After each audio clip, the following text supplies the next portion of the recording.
be remembered in such a magnificent way alongside many of my idols, Michelle Kwan, Tara Lipinski, Dick Button, Brian Boitano, and to have my name in the history books. And my hope is that someday some little kid from the middle of nowhere can see that there was somebody that was unique and true to themselves in this sport that wound up in the Hall of Fame against all odds. For those of you who don't know, I started skating when I was 12 years old, which is too old in many people's opinion.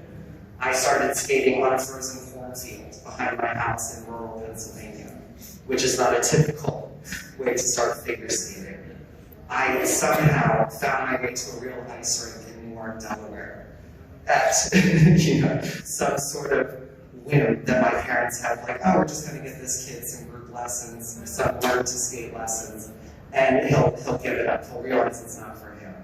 And my first lesson with all the other kids who were 3, 4, and 5 years old, and there I stand, not a very tall man at that time, but 12 years old, and did an axel for the coach, who, her name was Elizabeth Curtis, and she was brave enough and strong enough to not take me for herself and said, I'm not going to be able to take you where you need to go. And she suggested I work with the masterful Priscilla Hill, who guided me through the beginning of my career. She was the person who taught me how to be me on the ice, and I'm forever thankful for her. Helen McLaurin was somebody who helped my parents do the unthinkable and jump with both feet into this incredible world, into this incredible sport. And I miss her dearly, and I'm so thankful to her contribution to my early career. When I got into this sport, I had no idea what it truly entailed. I knew that it was hard. I knew that it involved lots of work, a lot of sacrifice. But all I knew was that I wanted to be like my idol, Oksana Bayul, who I envisioned myself as when I was standing on that frozen cornfield, imagining the world standing up for me and cheering for my accomplishment. I didn't know what that actually meant now. I had no idea about the politics. I had no idea about the longevity of an athlete. I had no idea the amount of sacrifice and stress that not only I would endure, but that of my family. And I, as an adult now, have no idea how my parents believed enough in a 12-year-old kid to put their entire futures on the line, to put the future of my brother on the line to let me try to achieve and try to be someone and try to be a success in something that was so foreign to the people in my family that I grew up among. I hope that being in the Hall of Fame will show people that no matter what your circumstance, no matter who you are or where you come from, if you have a dream, you can achieve it. If you work hard enough and you believe in yourself so much when nobody else will, that you'll have the ability to one day achieve everything that your heart desires. I need to thank Galina Zmijewska, Victor Petrenko, and Nina Petrenko, Tatiana Tanasova, who guided me through the mature stage of my career, my finishing school, and helped me to see a future that I necessarily didn't see for myself at times. They helped me to grow in a sport when I thought I already knew anything. And being a naturally talented skater, I was lazy at times. There were things that I took for granted. And while I have no regrets about my skating career, I am so thankful to the people who guided me, not only at the beginning, but also through the end of my time on competitive ice, because it helped me to really become the skater that I always dreamt I would be. I'm so thankful to US Figure Skating. And that has been a long journey for me to be able to say that and truly feel it from the bottom of my heart. We've had a fraught relationship.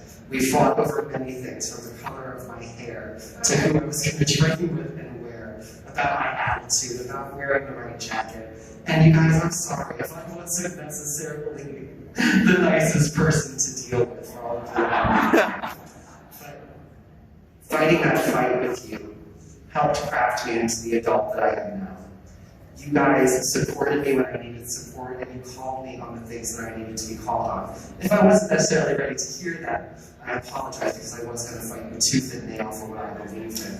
But you gave me the belief in myself to do that, and to stand up against something that I didn't think was necessarily right. And I have seen, as difficult as my journey was, and as difficult as it was for people that were unique and not necessarily fitting the mold before me, like Rudy Galindo, I see now the generations that have come after us.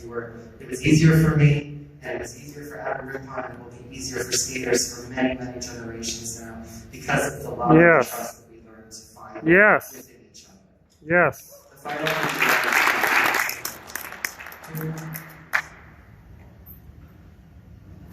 gave up everything that they had worked for in their lives so that I could try to achieve something.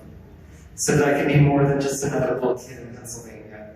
So that I could go to the Olympic Games. They sold cars to have tickets to the Olympics. They worked extra shifts. My dad moved away for a little while to work. My mom worked so many different jobs. I don't even know how many new talents she's learned as an adult so that I could escape and so that we could make this a reality. So while my name will be forever in this Hall of Fame, just know that Patty and John Weir are the names that I think of when I see my name in the Hall of Fame. So without getting too much more emotional, I want to thank everybody in that room tonight. I want to thank everybody that came before me and everyone that comes after me for including me in this beautiful, incredible family that has shaped my life irrevocably. And I wouldn't have it any other way. So thank you so much. I love being a part of this family. And I don't even know what to say, but thank you. You've made my life.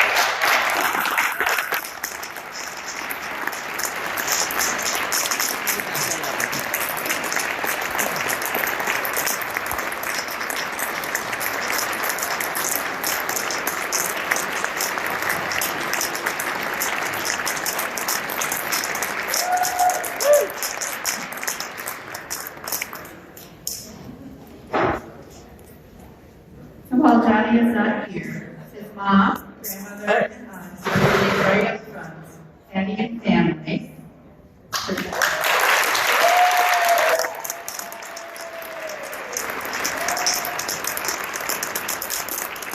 We want to thank you for always supporting Johnny's exuberant spirit.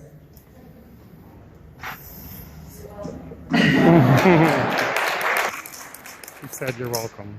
Our last Hall of Fame honoree tonight is a trailblazer